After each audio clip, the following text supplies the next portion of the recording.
Cake ખાવી છે પણ મને તો નથી આવડતી. હું શીખવાડું એમ બનાવીશ?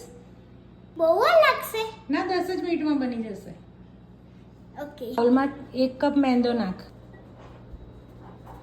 કપ દળેલી ખાંડ નાખી દે, ઓકે. 1/4 કપ કોકો પાવડર નાખવાનો છે. ઓકે. આ છે ને બેકિંગ પાવડર છે, ટીસ્પૂન છે. હવે છે ને અડધી ટીસ્પૂન બેકિંગ સોડા નાખવાની છે, 1 ટીસ્પૂન કોફી નાખવાની છે. એને સારી રીતે મિક્સ કરી દે. બધી કોરી વસ્તુ છે ને સારી રીતે મિક્સ કરી દે, ઢોળાય નહીં. હા, એવી રીતે. હવે 1/4 કપ છે ને ઓઇલ નાખવાનું છે. બટર પણ ચાલે, પણ આપણે ઓઇલ લીધું છે. ઓકે. હવે આ દહીં નાખવાનું છે. 1/3 કપ દહીં છે. એને મિક્સ કરી લેવાનું. હવે બધું સારી રીતે મિક્સ કરી લે. વિસ્કરથી મિક્સ કરજે. ધીમે ધીમે બહાર ઢોળાય ને એવી રીતે. અને એની અંદર દૂધ નાખ. પહેલાં થોડુંક નાખ, પછી હલાઈને મિક્સ કરી દે. પછી જરૂર લાગે ને તો જ બીજું નાખવાનું. બસ.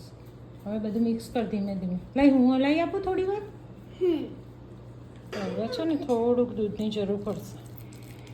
હવે આટલું દૂધ વધ્યું છે. જો લે, હવે લગભગ જરૂર નથી તો રહેવા દેવાનું. હા, તો આપણે કેકમાં થોડી ચોકલેટ નાખીએ.